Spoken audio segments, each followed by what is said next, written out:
अस्सलाम वालेकुम everyone, hope you are doing well. So आज की इस वीडियो में हम डिस्ट्रक्टर के बारे में पढ़ेंगे। हमारी क्लासेस के अंदर कुछ डिस्ट्रक्टर्स होते हैं, वो किस लिए यूज़ होते हैं, उनका क्या प्रोसेस है और वो उनका क्या सिंटैक्स है। तो सबसे पहले उसके सिंटैक्स की बात करते हैं कि सिंटैक्स उसको लिखने का क्या तरीका है। सबसे पहले जैसे हम कंस्ट्रक्टर लेते थे वैसे ही हमने एज इट इज़ वैसे ही लिखना है, और सबसे पहली जो उसकी निशानी है आपने क्या देना है, एक टिल्ली का निशान देना है। और बाद में कंस्ट्रक्टर वाला काम ही आपने करना है, जो क्लास का नेम है वही लिखना है, डबल पैरेंथेसिस, और डबल पैरेंथेसिस के बाद उसकी कर्ली ब्रेसेस जो उसकी बॉडी को रिप्रेजेंट करेगी। इस बॉडी के अंदर हम कुछ एग्जीक्यूट कर लेते हैं। मैं कुछ प्रिंट करवाता हूँ, मैं यहाँ पे प्रिंट करता हूँ हेलो वर्ल्ड। सो यहाँ पे मैंने एक कंस्ट्रक्टर बना दिया। अब कंस्ट्रक्टर की प्रॉपर्टीज़ क्या है। अब कंस्ट्रक्टर का सबसे पहले तो जो इसका सिंटैक्स उसमें एक टिल्ली का निशान आता है, और ये ऑटोमेटिकली एग्जीक्यूट तब होता है जब हम जो क्लास का ऑब्जेक्ट है वो डिलीट होता है।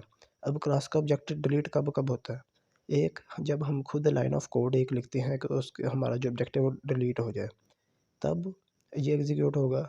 और एक दफ़ा तब एग्जीक्यूट होता है जब हमारा प्रोग्राम सारा का सारा एग्जीक्यूट हो जाता है, और एंड पर जो हमारा ऑब्जेक्ट होता है वो ऑलमोस्ट डिलीट हो जाता है, तो तब भी हमारा ये डिस्ट्रक्टर एग्जीक्यूट होता है। ठीक है। और एक बात है कि इधर पैरेंथेसिस दिए हैं क्योंकि ये फंक्शन की तरह का नज़र आ रहा है, पर इसमें क्या है कि इसमें हम कोई वैल्यू पास नहीं कर सकते। इसमें हम वैल्यूज़ को एग्जीक्यूट नहीं कर सकते। जब हम यहाँ पर वैल्यूज़ को पास नहीं कर सकते तो इसका कुछ फंक्शन की टाइप की फंक्शनैलिटी रहती नहीं है। ठीक है। अब मैं क्या करता हूँ, इसको एग्जीक्यूट करता हूँ। एग्जीक्यूट ये कब होगा, जब इसका कोई ऑब्जेक्ट क्लास का डिलीट होता है। अब मैंने ये ऑब्जेक्ट बनाया है, जब मैं इसको रन करूँगा प्रोग्राम सारा का सारा एग्जीक्यूट हो जाएगा, तो क्या होगा, हमारा ये वाला ऑब्जेक्ट डिलीट हो जाएगा। जब डिलीट होगा तो क्या होगा, हमारा ये वाला फंक्शन, ये वाला सॉरी कंस्ट्रक्टर डिस्ट्रक्टर हमारा एग्जीक्यूट। मैं इसको रन करके देखता हूँ कि मेरी क्या है।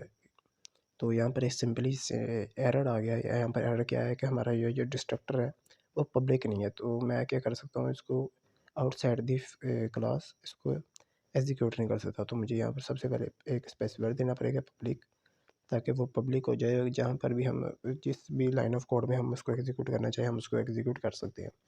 तो यहाँ पर मैं इसको रन करके देखता हूँ।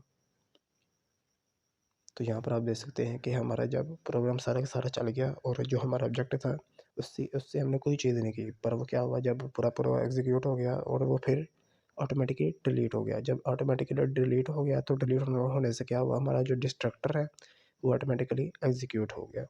तो ये सिंपल था हमारा डिस्ट्रक्टर, कि ये हमारी क्लास के अंदर जो एक कंस्ट्रक्टर होते हैं और एक डिस्ट्रक्टर होता है। कंस्ट्रक्टर की क्या प्रॉपर्टीज थी और डिस्ट्रक्टर की क्या प्रॉपर्टीज थी, उसका क्या प्रोसेस था। तो ये सभी इसी के बारे में कि हमारा destructor in the class of C++ क्या होता है।